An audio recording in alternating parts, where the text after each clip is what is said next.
Todo mundo pegou aí, cara?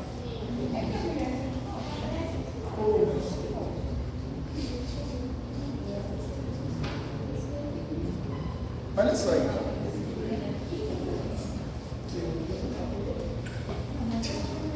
Diz assim, João, 72 anos, fumante há mais de 40 anos. Bem, essa primeira informação te faz pensar o quê?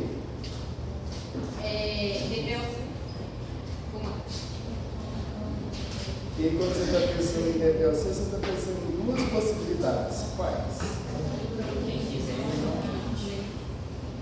Beleza? Qual é a diferença do bronquite para enfisema?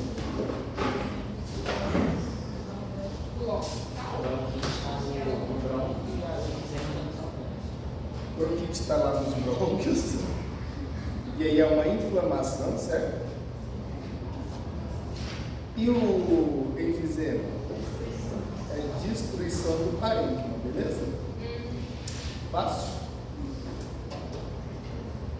E ele chega até seu consultório se queixando de dor no peito, falta de ar e dispneia. Após a anamnese, você realiza os exames físicos e solicita alguns clínicos. O resultado do exame físico, pH 14/8. Está um pouquinho alterado, certo? No mundo ideal seria 12/8, 11/7. Lembra que esse 140 representa a pressão do sangue saindo do coração, beleza? E o 83 significa a pressão do sangue chegando no coração. Fácil demais, né? A frequência cardíaca 115, a auscultação pulmonar revelou sibilos, e aí você vai aprender lá na clínica como é que você faz essa auscultação. Provavelmente você já aprendeu na anatomia os pontos, não já? Da auscultação pulmonar? Não? Mas provavelmente vou te ensinar onde são os pontos. Contudo, devido aos sintomas do João, você solicitou gasometria, espirometria, ECG e um monte de outras coisas. Tá, a partir da análise, faça a relação detalhada entre os sintomas do paciente e o resultado dos exames e sua homeostasia basal. Então vai. Gasometria. O que esse paciente tem? Sim. Beleza? Alguém tem dúvida nisso? Então é um paciente que está em acitemia. Qual é a faixa de pH normal? Show? pH de CO2. E ele está com uma acidose respiratória. Beleza? E olhei para o bicarbonato, 22A. E ele está com 32. Alcalose metabólica. Esse distúrbio é um distúrbio simples ou um distúrbio misto? O paciente, ele está compensado ou está descompensado? Descompensado. Por que ele está descompensado? Alterado. Se o pH estivesse dentro da normalidade, a gente ia falar que ele estaria compensado. Bem, e aí você está percebendo que isso, o base excess dele está alto, bonitinho? Significa que ele está retendo quem? Base. E é por isso que a base está alta. Amém? Fácil demais? Isso indica, sugere uma patologia crônica. Bem, então você percebeu que esse paciente ele está com alguma coisa que está atrapalhando a expiração. Quando você tem excesso de CO2, como é que você chama isso? Hipercapnia. Essa hipercapnia é graças a um processo de hipoventilação. Por que ele está com hipoventilação? Porque está em CO2. Muito provavelmente ele está com uma doença pulmonar obstrutiva. Aí a gente, para saber disso, faz qual laudo? E perceba que aqui, ó, você tem vários dados. Vários dados. Tá, nesse caso, o resultado está tudo em inglês, né? Então, o que significa FBC? O que significa FEV?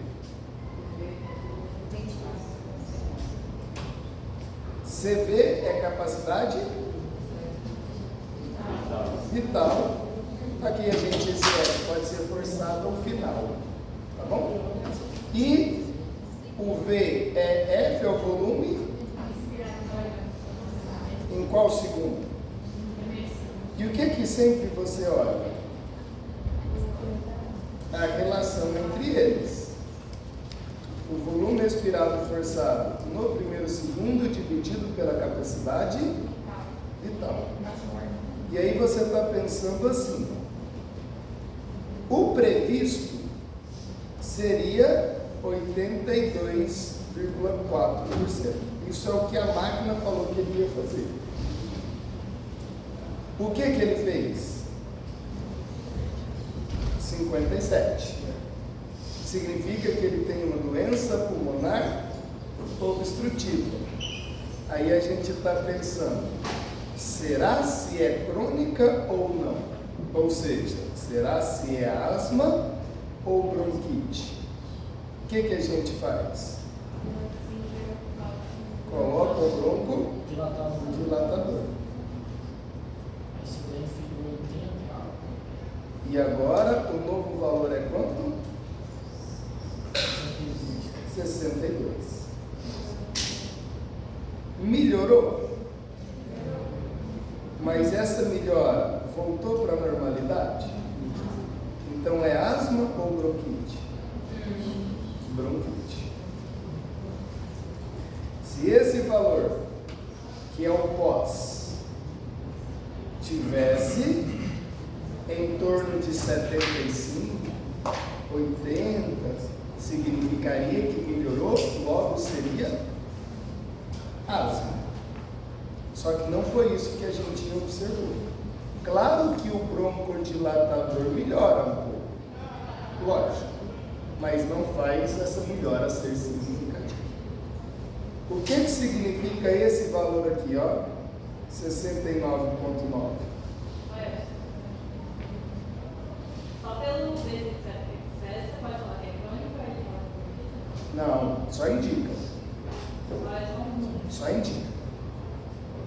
Mas não está falando que é crônica, não. Indica cronicidade, sugere. Vai. O que significa isso que eu circulei em verde? Para que serve esse valor? O que é isso?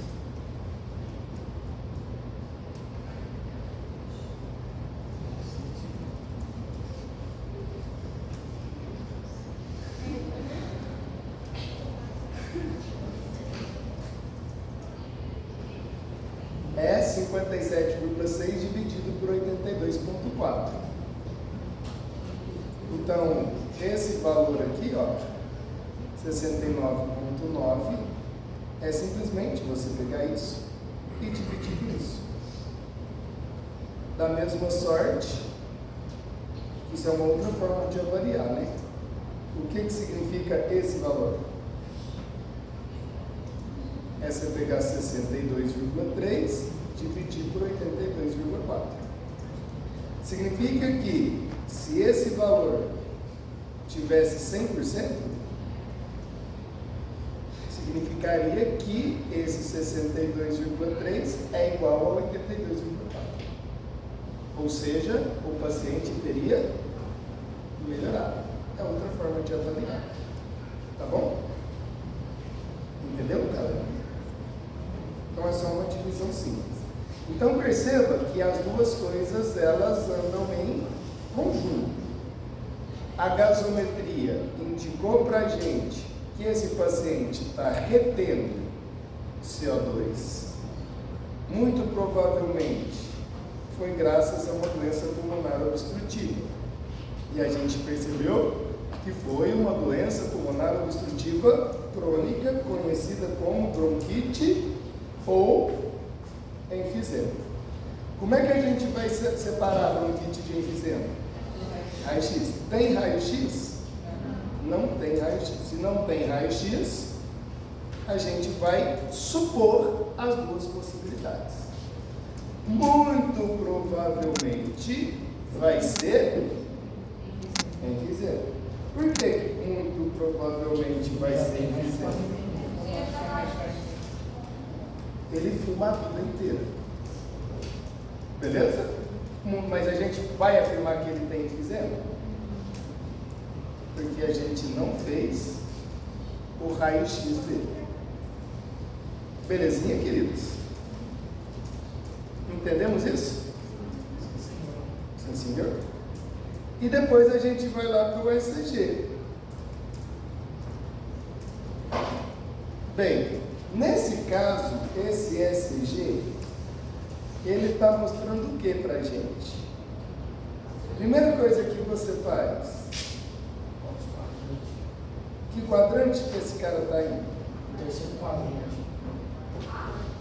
Ou quarto. Quarto quadrante? Por que você sabe que está indo para o quarto quadrante? B3 AVF está positivo. E B1 está negativo. AVF está positivo. Beleza? Aí a gente está observando que o D3 ele está positivo.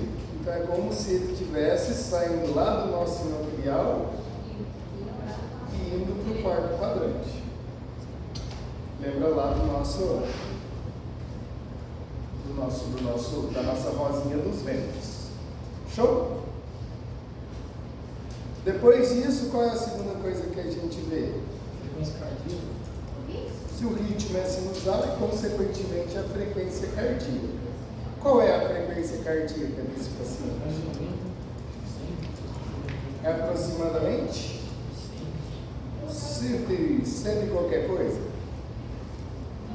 Como é que você calcula a frequência cardíaca? R? Ah, é. Então foi 1.500 dividido por 13, mais ou menos. Dá uns 110, 115. E isso confirma o quê? A frequência cardíaca que você visualizou apalpando o punho do paciente. Depois a gente olha para quê? Tanto para a altura quanto para o... E essa altura você está pensando em sobrecarga de qual lado? Direito. Tem que ter até quantos quadradinhos? 2,5. E aí você conta. Tem mais do que 2,5? Então esse paciente tem sobrecarga de átrio direito. Ele não tem sobrecarga de átrio esquerdo. Ele não tem bloqueio de ramo, nem direito nem esquerdo. Ele não tem nenhum supra de ST. Ele não tem nenhum infra de ST. Ele não tem taquicardia ventricular, taquicardia atrial, ou fibrilação atrial, ou flutter atrial, não tem nada disso. Então, quando a gente diagnosticou o problema dele, o resto você não precisa de falar. Não precisa de falar que não tem, né? Me deu o diagnóstico, não precisa de falar, ele não tem supra, ele não tem infra, não precisa. Você só vai falar o que ele tem. Bonitinho?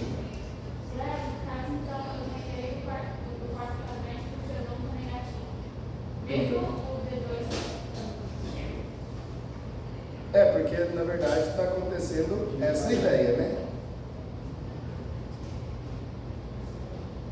Aqui seria o D2 e aqui seria o D3.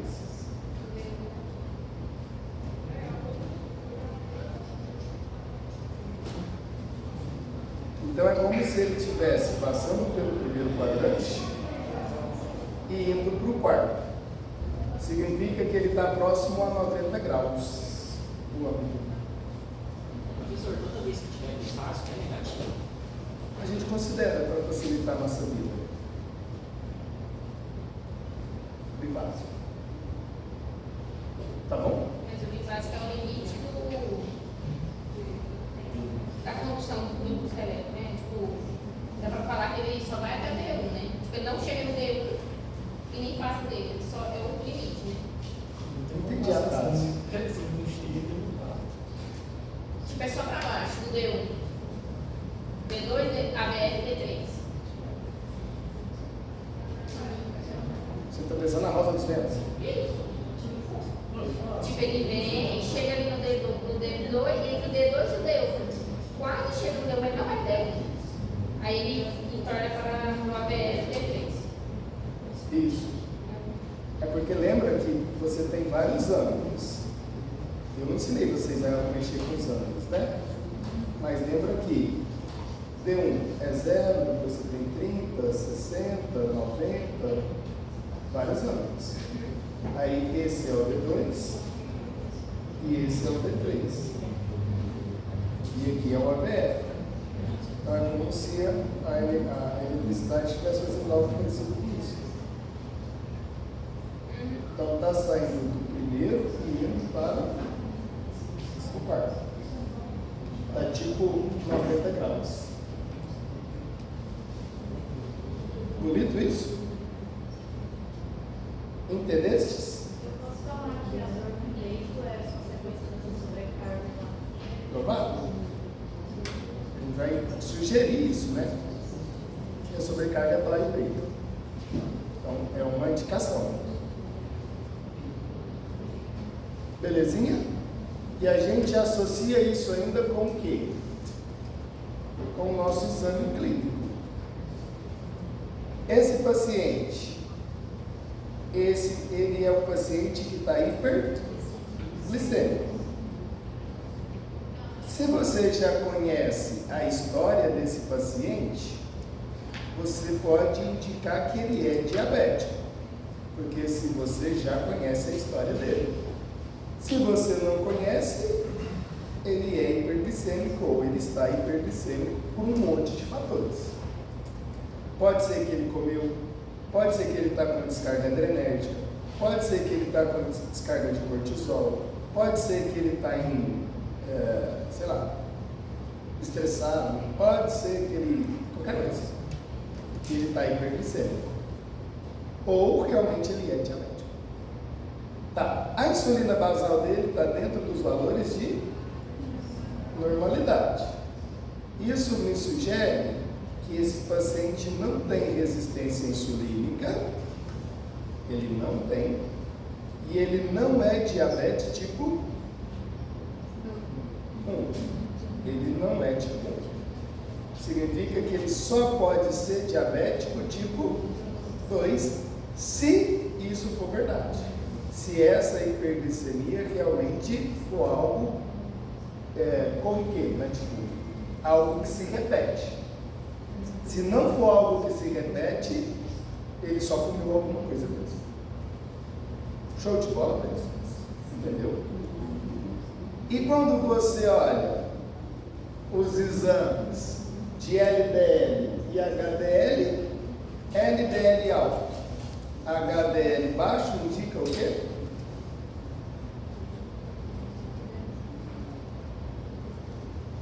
Dislipidemia. A gente sabe se tem placa de ateroma? Não. Não tem nenhum exame mostrando placa de ateroma. Mas pode existir placa de ateroma? Claro que pode, mas a gente não está vendo em lugar nenhum placa de ateroma porque não tem nenhum exame que te mostra isso. Tá? Então, nossa, para eu fazer e afirmar que o paciente tem placa de ateroma, eu tenho que estar com o exame confirmando isso. Então, você pode falar, paciente dislipidêmico, por causa disso, aumento de LDL, diminuição de HDL, que possivelmente pode produzir ou estar com placa de ateroma. Para confirmar, precisamos de outros exames. Você não pode associar isso com as outras coisas sem realmente estar comprovado. Não é porque a gente acha bonito que tá não. Então, sempre você vai falar no sentido de: será se é? Pode ser. Isso indica. Tudo bem, queridos? Então, esse caso clínico, perceba, é um caso clínico que vai falar de quase tudo que a gente já discutiu até hoje. Claro que a gente poderia pedir vários outros exames, né? A gente poderia falar assim: nossa, se esse cara fosse fazer uma cirurgia, será como é que está o exame de coagulação?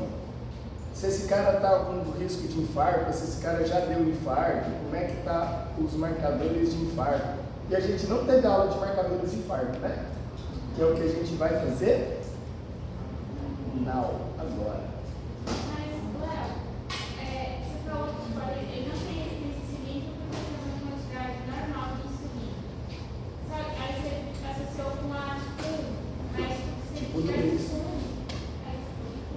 Que não é tipo 1.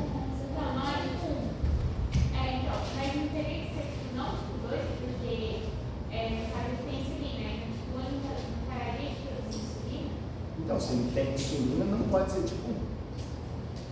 Mas não tem resistência insulínica. Não, se ele tivesse resistência insulínica, esse valor estaria mais alto. E aí Aí ele teria resistência insulínica. Porque eu estou medindo a insulina basal. E se fosse tipo 1, esse valor tinha que ser 0. Então ele não tem nem resistência e nem é tipo 1. Beleza? Por isso, mais um motivo que você não pode nem falar que ele é diabético. Ele está hiperglicêmico, mas ele é diabético. Certo? Possivelmente é, mas não sei.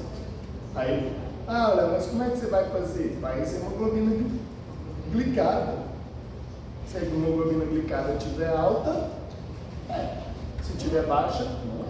eu não considero nem esse valor aí de carbono diabetes mellitus, 26 aí. Aqui? Mas você acabou de comer. E falou que não comeu. Aí só hemoglobina glicada. Exatamente. Você não considera, você só vai falar, considera, né? Você fala assim: cara, você está hiperglicêmico. Você comeu? Ele: não comi não, eu só bebi um cafezinho. Ah, que beleza. Altera, que é a glicemia dele. E ele não é diabético porque bebeu café não. Então, toda vez que você está em uma situação pós-prandial, toda vez, estou numa situação pós-prandial, significa que você está hiperglicêmico. Toda vez. Isso não é diabetes, isso você comeu mesmo. Agora, se medir a sua glicemia, se almoçou agora, deve estar uns 400. Você não é diabético não. Daqui 3 horas, se continuar 400, você é diabético. Quem não diminuiu. Tá? Então, eu estou falando para você ter cuidado com a glicemia porque ela te mente. Né? O paciente te mente. Agora, você pode falar assim para ele: então vamos medir aqui a sua glicemia agora. Você não vai comer nada, daqui 1h30 eu meço de novo. Se continuar 126, é diabético. Se for para 80, não é. Show de bola? Sim? Muito bacana. Agora você pode postar. E eu vou abrir lá. Deixa eu já abrir aqui para mudar a data. Uma galera já postou? Mas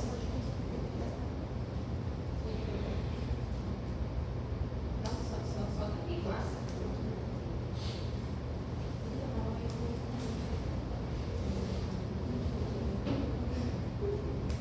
então você pode postar. Acabei de abrir para você postar hoje. Você tem até meia-noite para postar. Tá bom? Mas já estava certo? Mas era até ontem. Aí você não entendeu. Eu só não pode dizer. Vai que você não postou ainda, quer postar todo dia.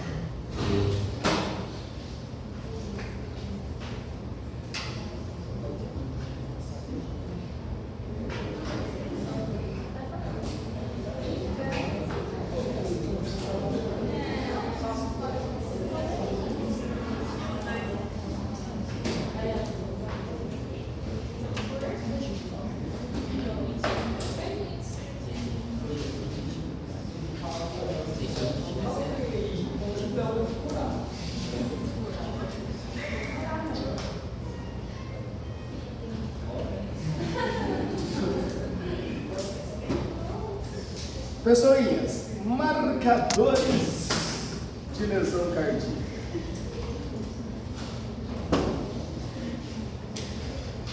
Olha só, nós temos algumas proteínas que são muito importantes para a gente pensar nos marcadores de lesão cardíaca. Esse quadro, está faltando um pedaço dele? Deixa eu diminuir aqui.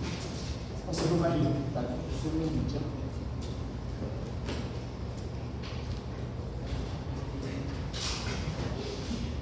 Esse quadro é o quadro resumo do que a gente precisa. Isso. Então, ó, quais são os frequentemente utilizados na prática clínica? CKMB e as troponinas são os mais indicados. Além do CKMB, né? Aqui está MBCK, claro, porque está em inglês. A gente vai ter as mioglobinas. E esses são os principais. CKMB e Mioglobina. Bem, essas enzimas, elas são importantes por quê? Porque elas variam de acordo com o tempo. Então você vai ter pico dessas moléculas na corrente sanguínea depois que o paciente infartou. Então a ideia é mais ou menos essa. Você vai, ih, fudeu. Na verdade, não. Na verdade, aqui são vários marcadores observados ao mesmo tempo, como o CKMB, a troponina, a mioglobina e outros marcadores que são menos utilizados. E você está visualizando o pico desses marcadores depois de uma lesão. E esse é o importante para a gente.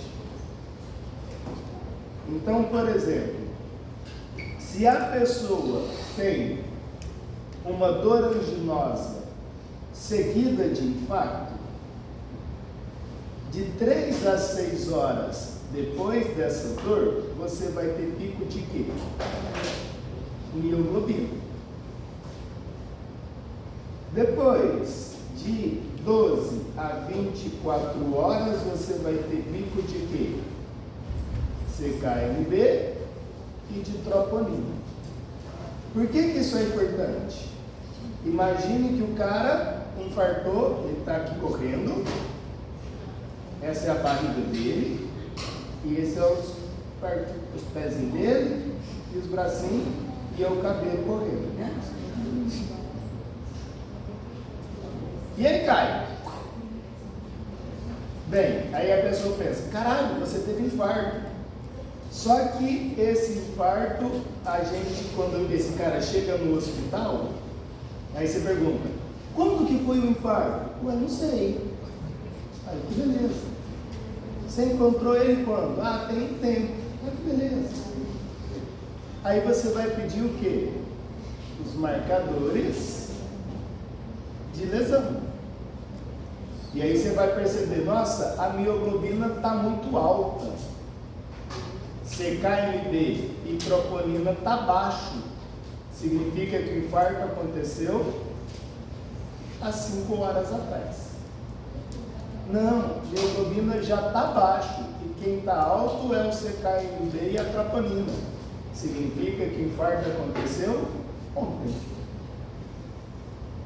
Percebeu isso? Entendeu a lógica? Nossa, Léo, só essa partezinha do. Se tiver encontrado, tá? Se tiver o quê? Se tiver encontrado, o CK tiver alto e a troponina alta. Foi ontem o infarto. 24 horas. Mais ou menos, de 12 a 24 horas. Não é a marca. Não é preciso. Não, nunca é. Mas você sabe assim, a infarto pode ser agora, não, foi ontem. E agora imagine outra situação. Perceba que depois de 24 horas, CKMB diminui. Então imagine a seguinte situação. O cara teve infarto hoje. O coração dele está chorando. Aí ele, beleza. Chegou lá no hospital e você tratou ele. E agora o coração dele voltou a sorrir. Aí você vai vasculhar também para frente se ele vai ter outros infartos, você não sabe. Aí você vai começar a medir a mioglobina dele. Fala, cara, depois de 6 horas você está feliz ainda, a mioglobina não aumentou não. Depois de 12 horas, cara, você está feliz ainda, a sua mioglobina não aumentou não. Ixi, depois de mais 6 horas, seu coração está triste de novo. Então aqui você teve um novo infarto. Aí você consegue acompanhar a história do cara. Beleza? Então você vai monitorando isso bonitinho. Tá. Então, pensou nas características das enzimas. Elas têm que ser de alta sensibilidade, tem que ser específico, isso é uma briga, tá? Tem que ter uma rápida liberação no plasma, tem que ter uma longa meia-vida para você conseguir medir, e ele tem que correlacionar com a lesão. Qual é o problema de alguns marcadores? Pensa na mioglobina. Bem, a mioglobina ela é presente na musculatura, tanto na musculatura estriada esquelética, quanto na musculatura cardíaca. Então, se o cara está fazendo exercício físico, o que ele está lesionando? E aí você tem a liberação de quem na corrente sanguínea? Aí o cara infarta enquanto está fazendo exercício físico. Você sabe se a mioglobina veio do músculo estriado esquelético ou do coração?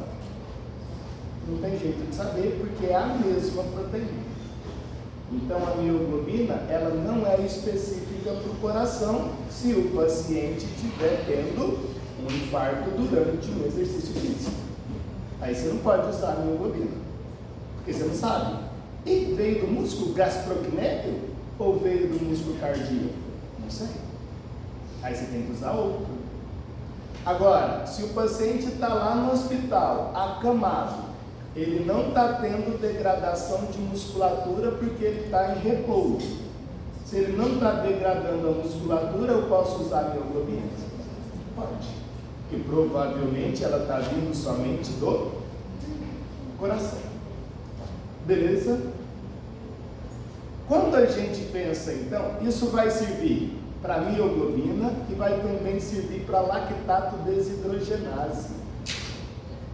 A lactato desidrogenase, ela transforma o piruvato em lactato. Bem, onde que você tem essa enzima? Todos os órgãos. Então, lá na musculatura tem isso? Tem. E no coração? Também. No fígado? Também. No pâncreas? Também. Qualquer um desses órgãos que tiver com problema, a lactato desidrogenase deles vai para a corrente sanguínea. Então, a lactato desidrogenase, ela não é específica só para o coração. Então, você tem que garantir que o músculo do cara está beleza, o pâncreas está beleza, o fígado está beleza, e aí só sobrou o coração. Beleza, aí você pode utilizar a lactato desidrogenase, porque ela está em vários locais. Agora, o que eles descobriram? Que existem várias lactatos desidrogenases. Então, se você quiser trabalhar com a lactato desidrogenase do coração, seria a lactato desidrogenase 1 e a lactato desidrogenase 2. Então, isso é bem caro, porque agora você está especificando qual lactato desidrogenase você quer, tá bom? Ou vai ser a tipo 1, que está no coração, ou também a tipo 2, que também está no coração. Tipo 3 não está, tipo 4 não está, tipo 5 não está. Aí, se você quiser fazer isso, ótimo. Significa que você está excluindo os outros órgãos. Show de bola? Show de bola. Da mesma sorte, quando você está trabalhando com a enzima CK. Bem, é o que você chama de creatina quinase. Ela vai pegar a creatina, que é isso, vai pegar o ATP, que é isso, e vai colocar o fosfato lá na creatina, e agora você tem a creatina fosfato. Essa enzima, você vai ter ela basicamente em 3 lugares. A gente chama de CKMM, M veio de músculo, né? Muscle. CKMB, o B vem de brain, cérebro. E CKBB. Então são 3 proteínas. No seu músculo vai ser o CKMM. Aí eu estou pensando no músculo estriado esquelético. No seu cérebro vai ser a CKBB. E teoricamente no coração, CKMB. Isso é mais ou menos verdade. Porque o que acontece? É como se você tivesse a proteína, e essa proteína, ela é uma proteína que a gente vai produzir anticorpo contra uma parte específica dela. Essa aqui é a lógica. Então, o que a gente vai pensar? Eu vou produzir um anticorpo contra a parte B dela. Por quê? Porque a gente vai pensar assim, ó, o paciente, se ele tiver com uma lesão de sistema nervoso central, tipo, o cara teve AVC, aí ele vai liberar a CKBB, beleza? Aí a pessoa teve um AVC. Se a pessoa teve um problema de músculo estriado esquelético, qual CK que ela vai liberar? CKMM. Beleza. É muito mais difícil a pessoa ter um AVC do que ter uma contratura muscular. Então, o meu anticorpo vai reconhecer o M ou o B? O B. E aí, quando o seu coraçãozinho tiver com problema, ele vai liberar o CKMB. Se eu produzisse um anticorpo contra a parte M, o anticorpo ia reconhecer isso, mas também ia reconhecer isso. Se eu produzo um anticorpo contra a parte B, o anticorpo vai reconhecer isso, então é um Y, né, o anticorpo, e vai reconhecer isso. Percebeu? Só que é muito mais difícil a pessoa ter AVC do que a pessoa ter uma contratura muscular. Logo, você vai garantir que o seu paciente não tem AVC. Cara, você não tem AVC, né? Não. Ele vai te responder, tenho não. Com a cara tudo torta. Aí, ele não tem AVC? Não tem AVC. Eu vou utilizar o anticorpo contra o CKMB, contra a porção B, pensando que ele não tem AVC. Porque se ele tiver AVC, você não sabe se veio do cérebro ou se veio do músculo. Ou se veio do coração. do músculo cardíaco. Entendeu a ideia? Você tem que excluir essas possibilidades. Mais uma vez, da mesma forma que a mioglobina não é específica, da mesma forma que a lactato desidrogenase não é específico para o coração, a CKMB também não é específico do coração. Porque a parte B pode estar vindo de onde? Do cérebro. E a parte M? Do músculo. Então você tem que garantir que o músculo está intacto e o cérebro está intacto. Aí significa que o CKMB veio do coração. Então qual seria a melhor opção? A melhor opção seria as troponinas.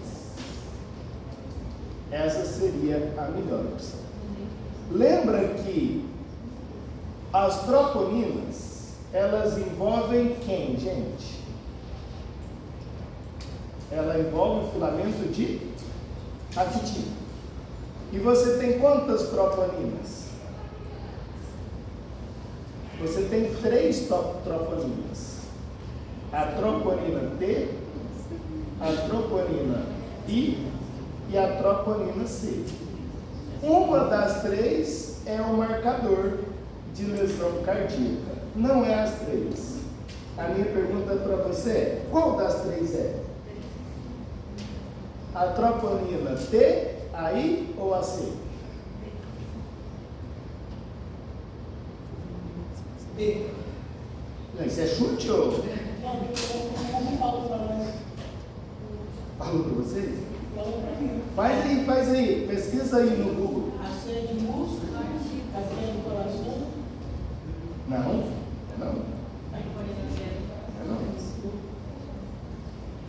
Pesquisa aí no Google, vai. Ó, essas boladinhas representam a quitina. O Hugo que falou, troponina C é do coração. É, então combina C é do A gente teve um caso que o Hugo falou, troponina C é do coração e troponina C é do coração. E a creatina que nós me deu é indicador de infarto. Ele confundiu. Não, isso olha a lógica. O que funciona assim, ó. Essa boladinha representa a quitina. Esse filamento em vermelho representa a topomiosina. E aí você tem o complexo troponina. O complexo troponina são 3 proteínas. 3. Não é uma única proteína, são 3. E como é que chama essas 3? Uma chama T, a outra I e a outra C. O que significa C? Por que é esse nome? É onde o cálcio liga. C é de cálcio. O que significa I? I é de inibitório. E o que é T? É a tropomiosina. Então, o complexo troponina se liga na tropomiosina. Então, essa primeira está ligada à tropomiosina. A segunda é inibitória. E a terceira é onde liga o quê? O cálcio. Então, as 3 estão na musculatura estriada esquelética e na musculatura estriada cardíaca. As 3. Só que Deus é legal. Deus é legal. Das 3, 2 são idênticas. Da musculatura estriada esquelética, da musculatura estriada cardíaca. Nas 3, 2 são idênticas. Só muda uma das 3. Aí agora a minha pergunta é: procura aí no Google. Faz isso. Das troponinas, qual é o marcador de lesão cardíaca? A troponina T, a I ou a C? T. Estou perguntando o Google falou não. O Google falou? Ah, o Google falou? Pensei que era o Google que falou. O famoso T é o marcador para nós pontos de dados especificidade de fazer o miocárdio.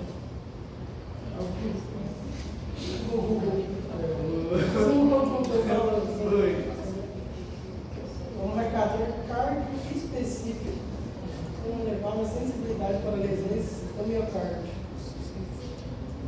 que aumenta rapidamente a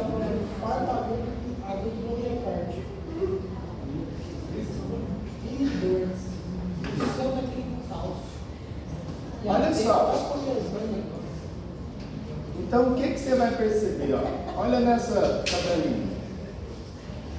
Os marcadores, então, frequentemente usados é CKMB,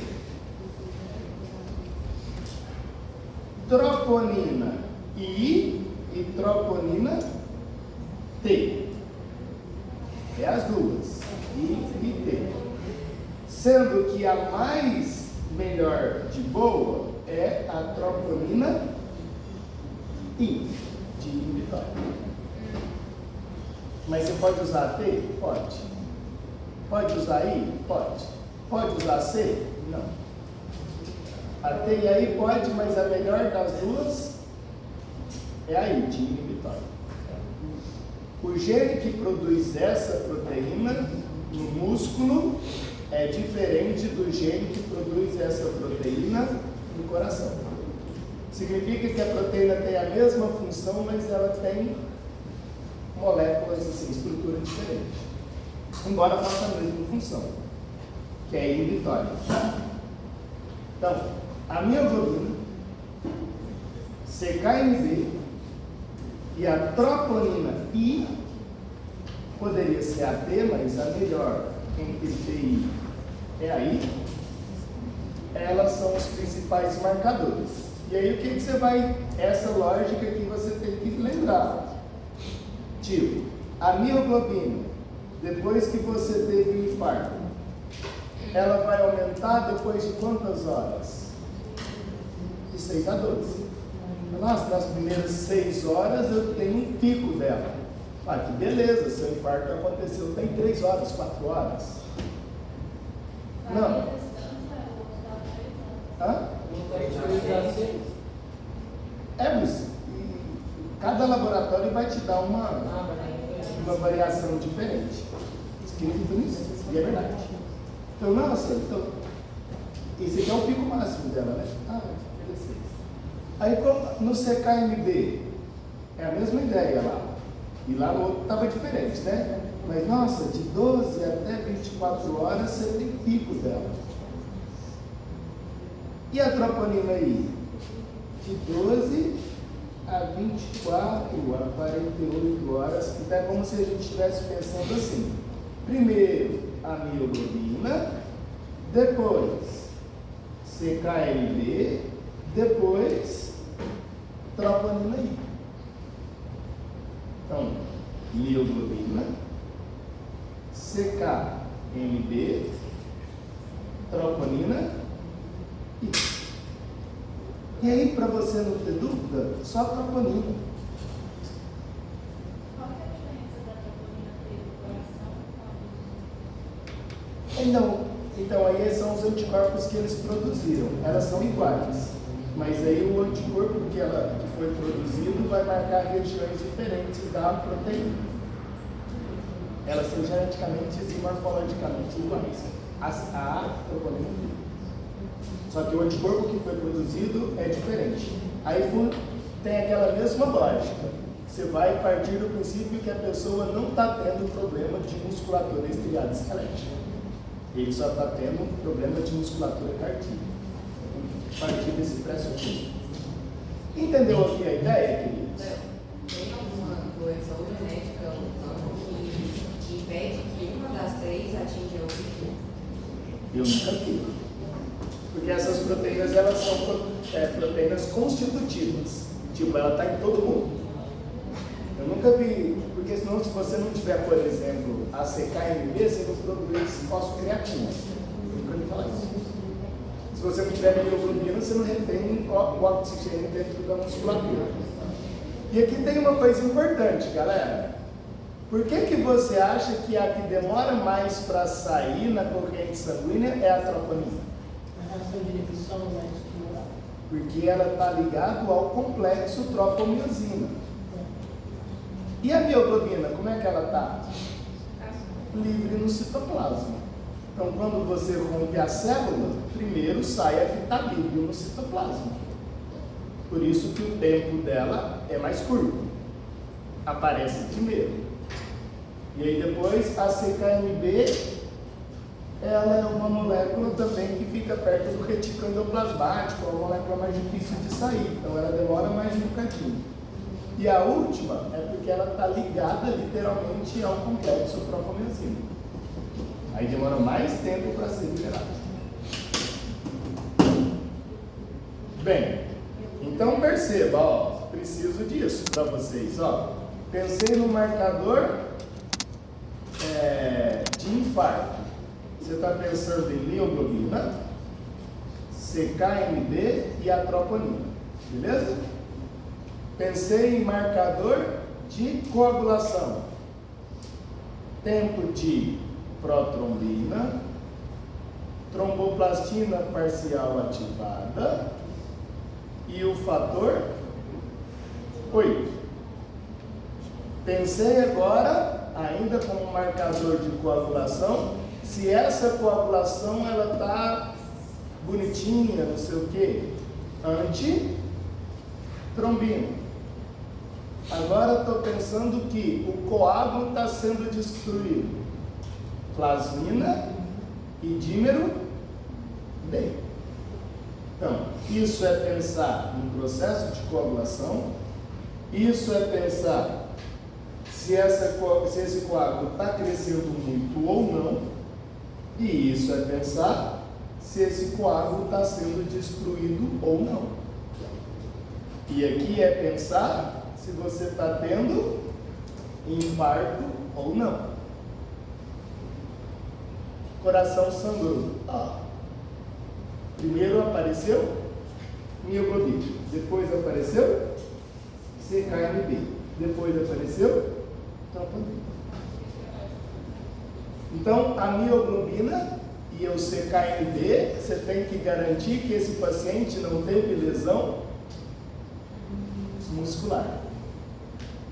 Troponina, teoricamente, a lesão muscular não precisa ser levada em consideração, principalmente se a gente estiver pensando na troponina I, que é muito cara. É um exame bem caro. Bem caro. A troponina D é a mais barata. Plasmina e dímero. Tempo de protrombina e tromboplastina parcial ativada. A lactato desidrogenase? Não sei de cabeça, hein? Qual é o tempo da lactato? Não sei de cabeça. Deixa eu ver se tem aqui. Nem tem. Ela nem é usada mais.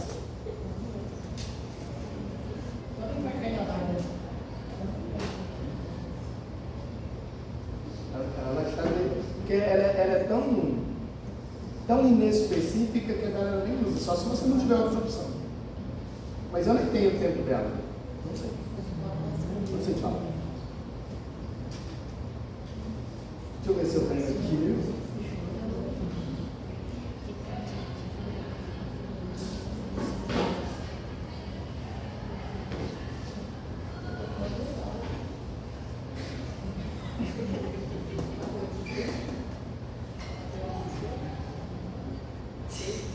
Não, nem tem.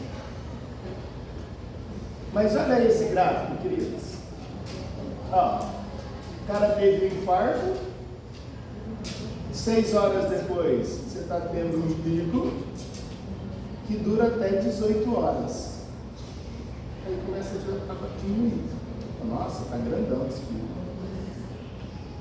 Aí eu estou trabalhando com qual troponina? I. De inibitória. Olha aí nas suas coisinhas e visualiza se você tem alguma dúvida que eu tenho que te dar as coordenadas para a prova. Eu acho que preciso das coordenadas. Coordenadas para a prova? A nossa provinha ela vai acontecer na próxima quinta-feira, certo? Você já está acostumado com as provas práticas.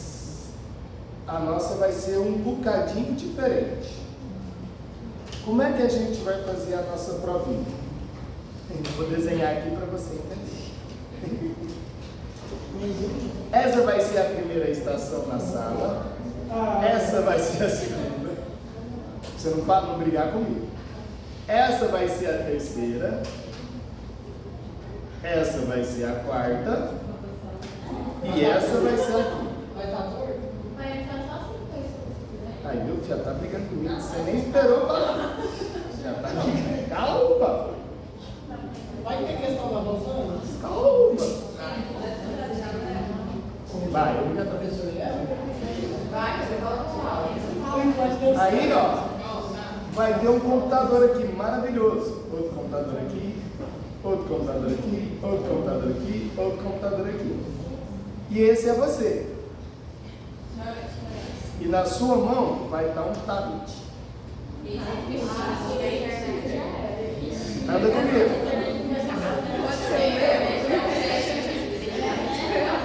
Esse é o seu colega. Provavelmente vai ser duplo.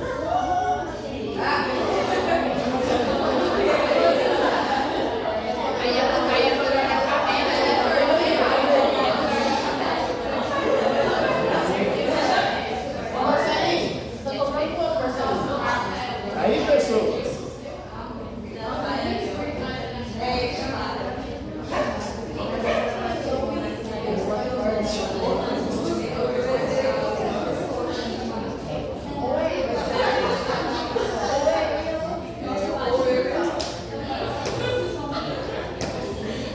Olha lá, então. O que vai acontecer? Dentro, aqui no computador, vai ter um QR Code. Aí o seu tablet vai ler o QR Code. A primeira coisa que vai aparecer é o nome. E aí você não vai colocar o nome da dupla, você vai colocar o seu nome. Mas ele vai fazer junto. Aí essa pessoinha vai fazer a mesma coisa e vai colocar o nome dela. O nome dela vai ser lá, Maria. Beleza? Aí, essa é a estação 1. Quando você iniciar, vai aparecer a estação, a primeira pergunta, estação 1. As pessoas daqui, ó, vai fazer exatamente a mesma coisa. E quando entrar, também vai aparecer a pergunta da estação 1.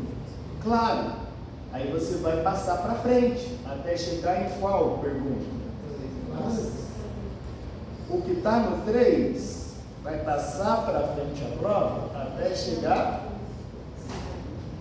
no 4 e no 5. Significa que só esse primeiro grupo vai começar na primeira questão.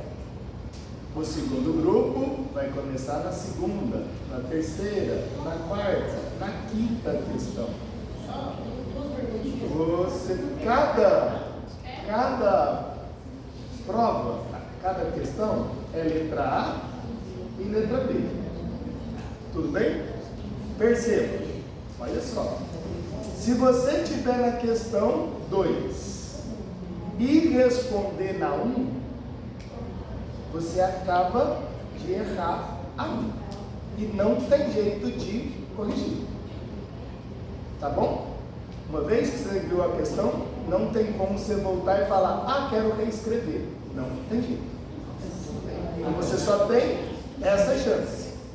Perceba que a prova, embora ela seja de dupla, ela é nominal, ela é individual. Quanto tempo vai fazer? 2 minutos por estação. Isso.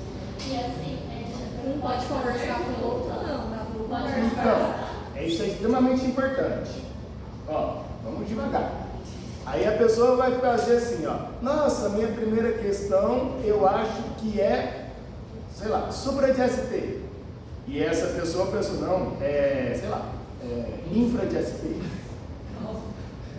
Beleza? Tá infra, não, tá supra. Você marca a sua do jeito que você quer e a pessoa marca do jeito que ela quer. Então, a correção não é da dupla. A correção é individual. Beleza? Não é. Ou vai ser escolhido por você. Você não está nem preocupado porque eu não sei nem quem vai ser a briga. Se foda-se. Isso é para vocês que vão escolher. A briga é de vocês. Eu nem quero nem saber. Só que existirão alguns problemas. Vamos lá, gente. Vamos lá. Depois vocês escolhem, certo? Você tem essa semana inteira para ti. O que vai acontecer? Cada um é responsável pela sua prova. Eu não vou saber quem é a dupla, não me interessa.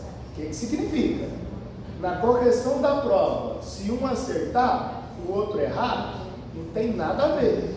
Você não vai falar para mim depois, mas eu fiz com o João, e a gente pensou assim, eu fiz errado aqui. O problema é seu. Beleza? Então você está fazendo em dupla, mas é de responsabilidade sua.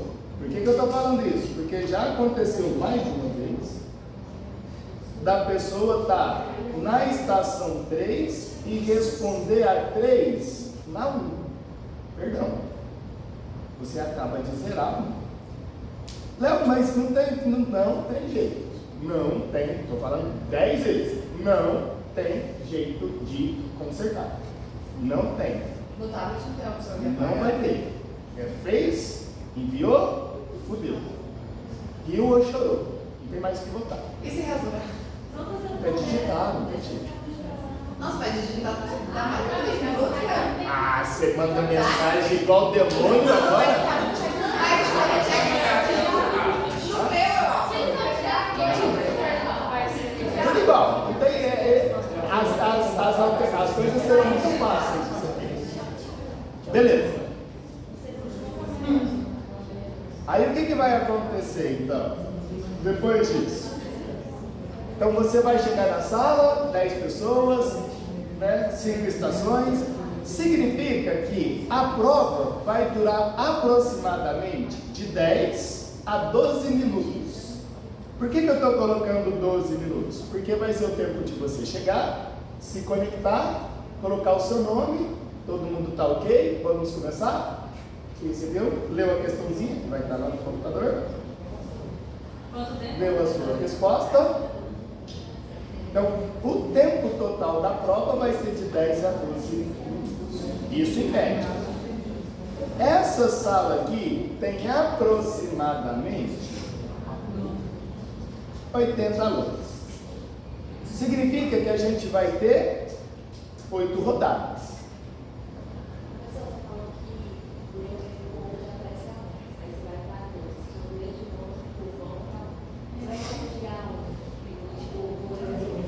Entendi sua frase. Coloca potência na voz, vai. Calma aí. Você vai ler o continuar, você está analisando. Aí você coloca o seu nome e aparece a questão, você responde. Aí você coloca analisadores. Aí você vai ler. Não, só lê uma vez. Aí a prova vai estar lá, na sequência. 1, 2, 3, 4, 5. Acabou os 8 minutos, automaticamente aparece a próxima questão. Não, você vai escutar um sinal sonoro, você vai tocar. Aí eu coloco o tablet E muda para a próxima questão. Só que se não tem como voltar, como que a pessoa que está no 5 vai mudar para... Não, tem jeito de voltar, tem jeito de ser corrigido. Ah, depois de E voltar, a eu pergunta Mas não não vai tem ser jeito. Agora a gente vai por que vai ser no tablet? Não, sabe? Porque eu sou legal e eles são chatos.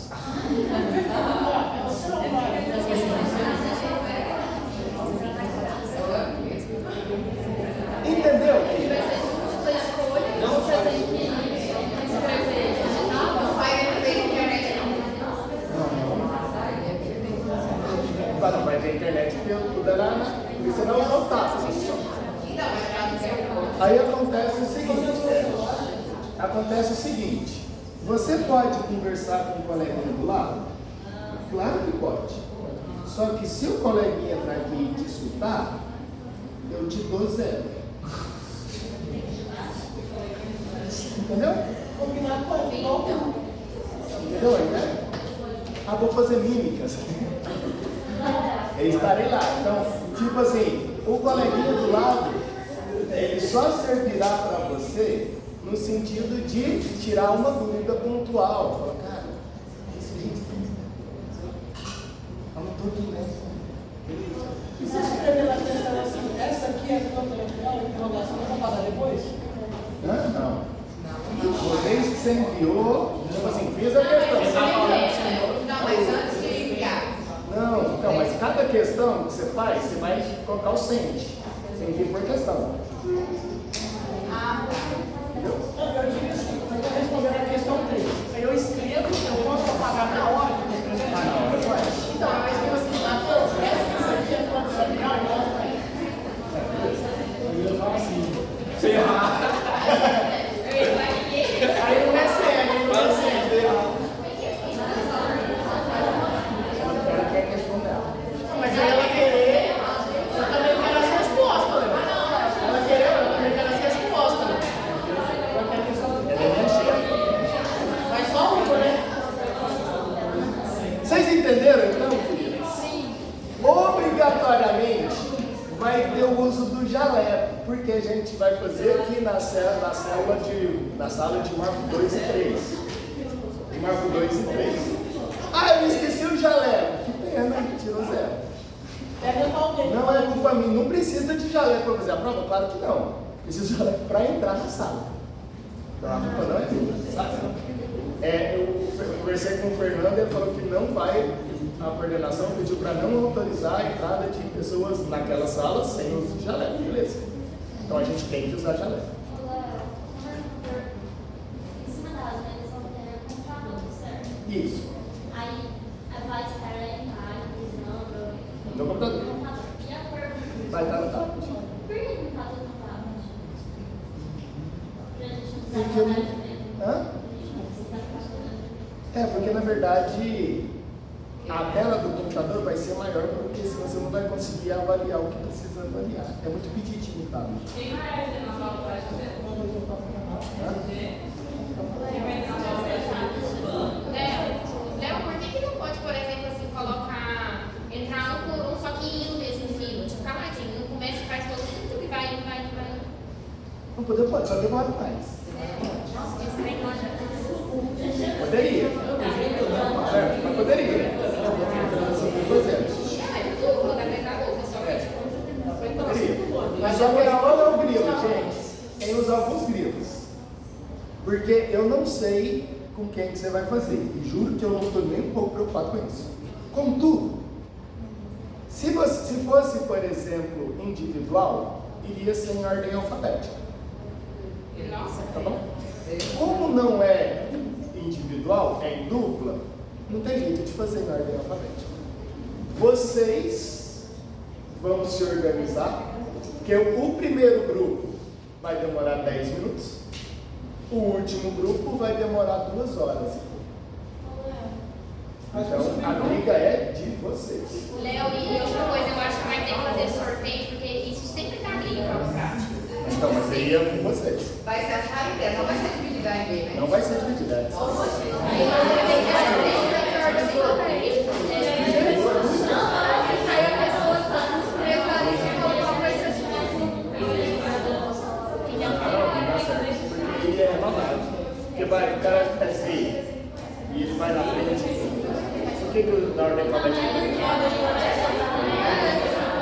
Isso é com vocês. Você vai trabalhar Essa responsabilidade é de vocês. Tá? Não, nos horários de prova prática.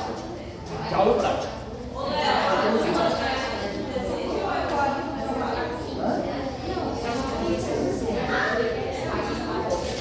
Aí vai ter um outro problema. Qual é o outro problema? Eu não sei se a gente tem número par ou número ímpar na sala. Mas aí você deixa isso de 3. E aí vocês escolhem, é duplo, não é trio. Quero fazer sozinho, beleza? Faz sozinho. Não vai fazer de 3 ninguém. Então vocês. Hã? Não pode, de 3 não pode. É duplo de 2.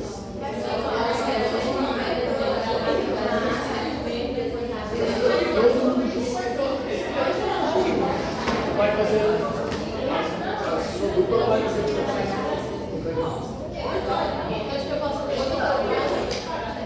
Cada um grupo, Maria. Você vai colocar esse lugar nenhum, Porque é 10 pessoas por vez.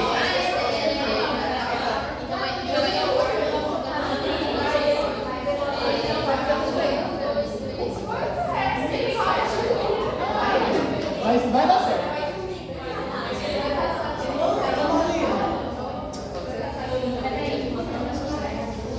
da prova teórica.